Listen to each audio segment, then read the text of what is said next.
السلام علیکم ورحمۃ اللہ وبرکاتہ۔ ایک دوسرے لیکچر کے ساتھ میں آپ کو خوش آمدید کہتا ہوں۔ تو اس میں ہم کتب احادیث کی اقسام پڑھیں گے نا۔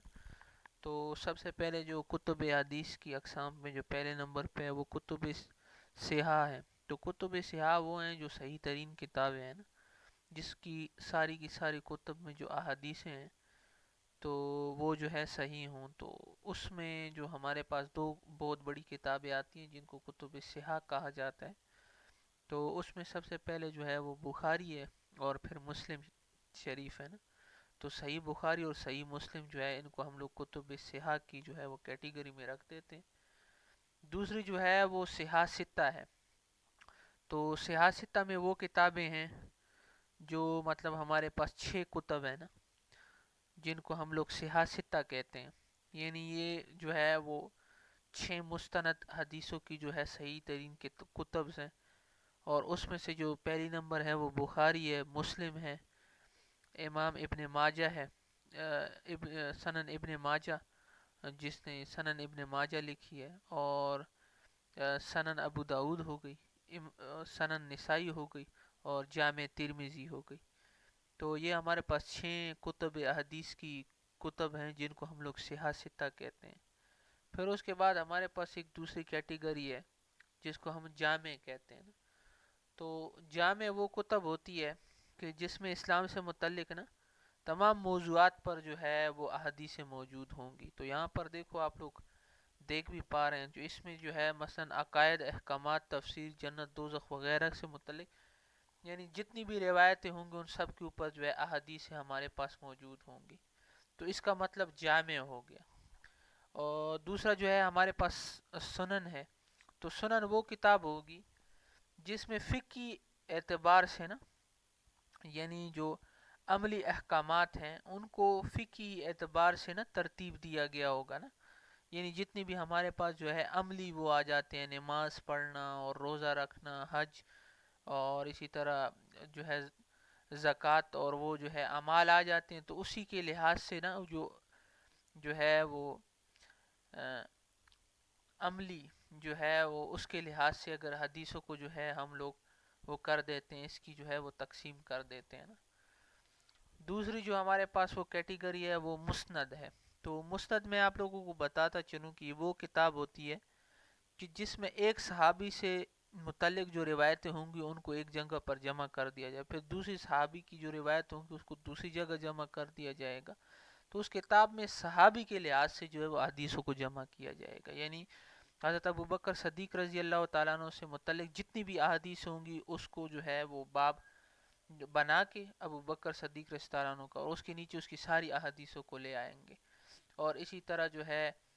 حضرت عمر رضی اللہ تعالیٰ عنہ سے، حضرت عثمان رضی اللہ تعالیٰ عنہ سے، اور حضرت علی رضی اللہ عنہ سے نا جتنی بھی احادیث ہوں گی ان کو اپنی اپنی جو ہے وہ اوپر جو ہے وہ ہیڈنگ بنا کے نیچے جو ہے وہ ساری کی ساری احادیثوں کو لایا جائے گا۔ تو اس میں دیکھو، اس کی تعریف پڑھ لیتے ہیں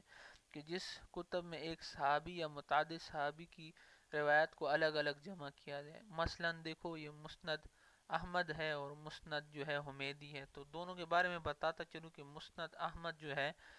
یہ امام احمد بن حنبل نے لکھی ہے، اور یہ امام بخاری کے استاذ ہیں، اور اس میں تقریباً ان لوگوں نے 28,000 احادیثوں کا جو ہے وہ مجموعہ جمع کیا۔ اور مسند حمیدی جو ہے وہ امام حمیدی نے لکھی ہے، جو امام بخاری کی یہ بھی استاذ ہے نا۔ مسند حمیدی یعنی امام حمیدی رحمۃ اللہ علیہ جو امام بخاری کے استاذ ہیں، ان لوگوں نے بھی یہ کتاب تقریباً 1,000 سے زیادہ احادیث اس نے اس کتاب میں جمع کی ہیں نا۔ اور اس میں امام حمیدی کی یہ کتاب کے بارے میں امام شافعی کا یہ فرمانا ہے کہ جو ہے امام حمیدی نے نا سفیان بن عیینہ سے جو ہے تقریباً 1,000 احادیث جو ہے ان کو جو ہے وہ محفوظ کر لیا۔ یعنی سفیان بن عیینہ سے نا تمام کی تمام احادیث جو ہے وہ امام حمیدی نے جو ہے وہ جمع کر دی تھی، اور اس کو جو ہے ان صحابی کے اعتبار سے نا ان لوگوں نے جمع کی تھی۔ تو یہ اس کا آپ مطالعہ بھی کر سکتے ہیں، بڑی زبردست کتاب ہے۔ اس کے بعد ہمارے پاس جو ہے 6 نمبر پہ مستخرج آ جاتی ہے۔ تو مستخرج جو ہے وہ کتاب ہوتی ہے، یعنی جس کتاب میں مصنف کسی دوسری کتاب کی حدیثوں کو اپنی سندوں سے روایت کرے۔ اس میں ایسا ہوتا ہے کہ ایک جو ہے محدث ہوتا ہے وہ اپنی کتاب لکھ دیتا ہے نا، تو ایک دوسرا بندہ ہے تو وہ کہتا ہے کہ یار مجھ تک بھی یہ حدیثیں پہنچی ہوئی ہیں، تو ان کو وہ اپنی سند سے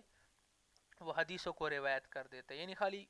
متن وہی ہوتا ہے، خالی سند جو ہے بدل جاتی ہیں۔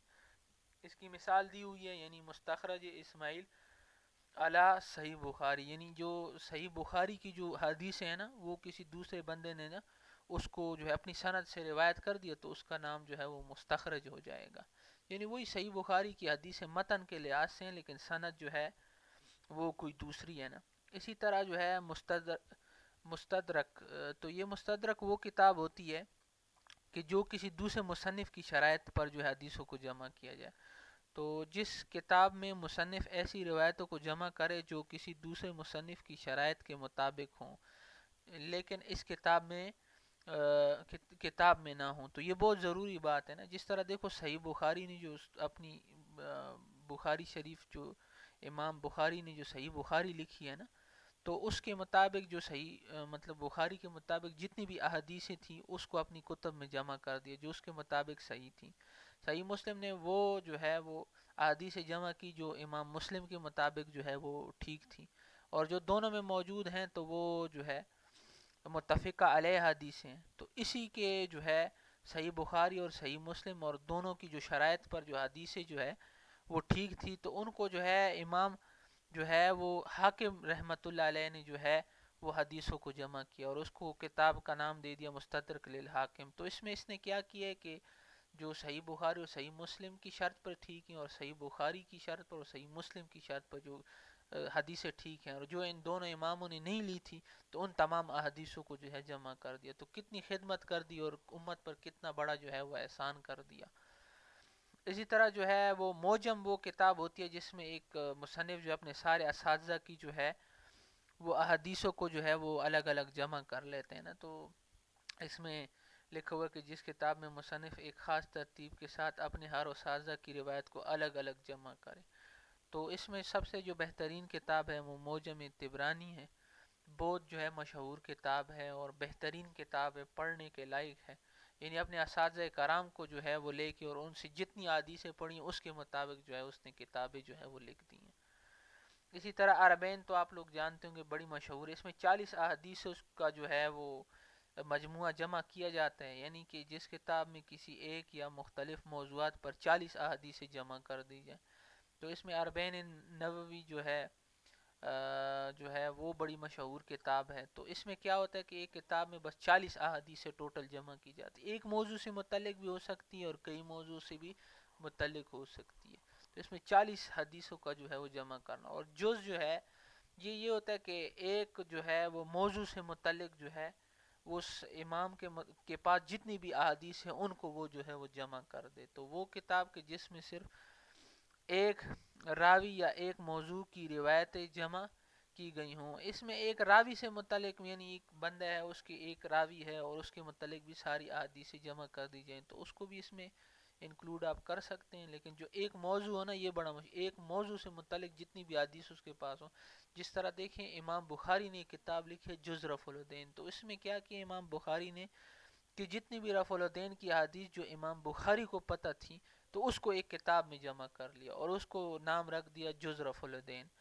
تو اور اس میں تقریباً 100 سے زیادہ احادیث امام بخاری نے جمع کی۔ اسی طرح جز القراء لکھ دی، قراء خلف الامام، یعنی امام کے پیچھے جو ہے سورہ فاتحہ پڑھنا چاہیے نہیں پڑھنا چاہیے، اس سے ریلیٹڈ امام بخاری کے پاس جتنی روایتیں تھیں ان سب کو ایک کتاب میں جو ہے وہ جمع کر دی۔ اسی طرح امام بہقی نے بھی جو ہے، امام بہقی رحمۃ اللہ علیہ نے بھی جو ہے ایک کتاب لکھی ہے، کتاب قراء خلف الامام، یعنی امام کے پیچھے جو ہے وہ سورہ فاتحہ کو پڑھا جائے یا نہیں پڑھا جائے، تو اس کے متعلق بھی امام بہقی رحمۃ اللہ علیہ نے بھی ایک کتاب لکھی ہے۔ تو یہ ہمارے پاس جو ہے وہ مختلف کتب کی جو ہے وہ آپ کے سامنے میں نے پیش کی ہیں، حدیث کی مختلف قسم ہے، تو انشاءاللہ پھر ملیں گے اور لیکچر کے ساتھ، تب تک کے لیے اللہ حافظ۔